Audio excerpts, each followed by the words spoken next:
Eu tenho acesso aqui a um dossiê muito sério. Diga-se de passagem, é muito sério. Isso aqui é tremendo. Cujo título é O Vaticano e as Sociedades Secretas em Busca da Nova Ordem Mundial. Sim, o Vaticano está envolvido. Diga-se de passagem, esse documento, eles nem creem, veja, eles nem têm uma tendência, tá? Não é tendencioso. Eles têm uma visão diferente até da nossa sobre quem é o anticristo e tal. Mas eles reconhecem uma ligação do Vaticano com as sociedades secretas no afã de produzir a nova ordem mundial. Vamos ler aqui alguns trechos interessantes desse dossiê, que diz o seguinte: o olho que tudo vê dentro de uma pirâmide contemplava do alto as multidões que se reuniam para o Congresso Eucarístico da Filadélfia em 1976. Ele foi usado pelos jesuítas, que editaram o Anuário da Sociedade, e apareceu em uma série de selos que o Vaticano lançou em 1978. Esse fato chocante foi confirmado em uma conversa telefônica. Compton continua: o olho que pode ser rastreado até os adoradores da lua na Babilônia, os astrólogos, veio a representar a trindade pagã egípcia de Osíris, o sol, Ísis, a deusa da lua, e o filho deles, Horus. A pirâmide e o olho que tudo vê são realmente antigos símbolos ocultistas. O livro satânico Magic Symbols demonstra claramente esse fato na página 140 a 141. Para comprovar o fato de que a Igreja Católica Romana tinha utilizado o olho que tudo vê e a pirâmide de seus escritos, viajei até a Filadélfia, na Pensilvânia, e visitei o Seminário Católico de São Carlos. Na biblioteca Memorial Ryan, encontrei um livro intitulado Symbols in the Church, Símbolos na Igreja. Os autores descrevem o propósito do livro. Este livro tem como objetivo orientar os artistas e artífices eclesiásticos de todos os gêneros que estejam interessados na decoração das igrejas e dos objetos litúrgicos.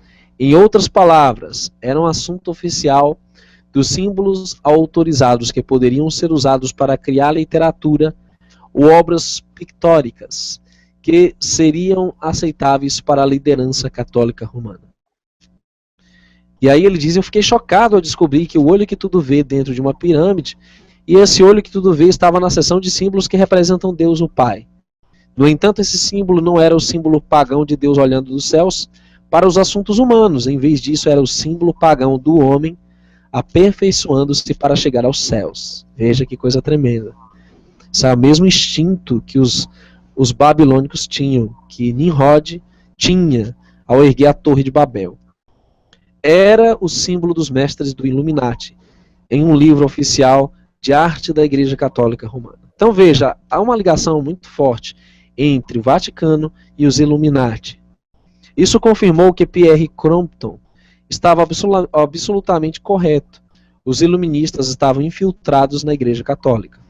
Você pode saber mais sobre isso, essa infiltração nas obras de Anjos e Demônios, né, lá do... como é, irmão, o autor de Anjos e Demônios e Código da Vinci? Esqueci o nome agora. Esqueci também. Bom, você também pode assistir o documentário Conspiração Illuminati no Vaticano. Ah, que pena. Esqueci que acabaram com o nosso canal que tinha esse documentário, mas tudo bem, a gente posta de novo. Mas ao estudar esse livro dos símbolos católicos, fiquei chocado ao ver que havia muitos símbolos que os católicos estavam usando, que eram ou diretamente copiados daqueles encontrados nos livros dos símbolos satânicos, Magic Symbols. Assim, desde o início do século XIX, os iluministas e a maçonaria começaram a se infiltrar na Igreja Católica Romana, começando inicialmente a infiltração pelos seminários e clérigos, colocando sacerdotes e freiras que eram secretamente iluministas. O objetivo final era conquistar o colégio de cardeais e em seguida o papado. E por volta de 1846 já havia sido feito um progresso suficiente na infiltração da Igreja Católica. Desse modo, enfraquecendo a partir de dentro, os iluministas sentiram que era hora de criar a força de antítese, que batalharia contra a força ocidental da tese, liderada pelos Estados Unidos.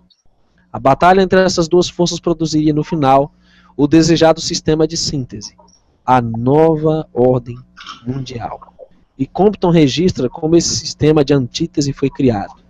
Em 1846, havia uma sensação de mudança no ar.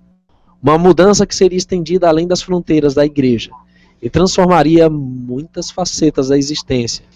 2 anos mais tarde, um corpo altamente secreto de iniciados, que chama a si mesmo de Liga dos 12 Justos dos Illuminati, financiou Karl Marx para escrever o Manifesto Comunista. Esse fato histórico também é citado por Ralph Epperson em seu livro The Unseen Hand, A Mão Invisível, e por Anthony Sutton em seu livro Wall Street and the Bolshevik Revolution, Wall Street e a Revolução Bolchevique. A maioria das pessoas fica chocada com esse conceito por três simples razões. Primeiro, nossos livros de história tiveram cuidado de nos ensinar que a história é apenas uma série de acidentes não relacionados, olha só, e não o resultado de uma conspiração.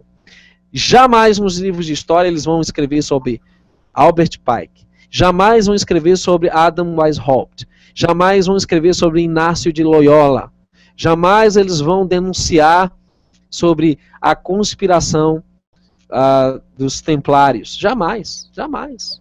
Eles vão escrever sobre a maçonaria, sobre o grão-mestre, os grão-mestres, jamais vão expor isso, porque simplesmente eles acham que é história para boi dormir. Bem, segundo muitos de nós não conseguem compreender que seres humanos possam executar um plano global para a dominação por um período tão extenso de tempo. Terceiro, a maioria das pessoas ainda acredita ingenuamente que nossos representantes eleitos exercem seus mandatos com nossos melhores interesses em vista. Quanta ingenuidade. Eu considero uma maior ingenuidade ainda achar que o sistema religioso está imune a infiltrações, que os líderes religiosos com Cristo na boca, com Deus na boca, jamais estariam mancomunados com essa conspiração.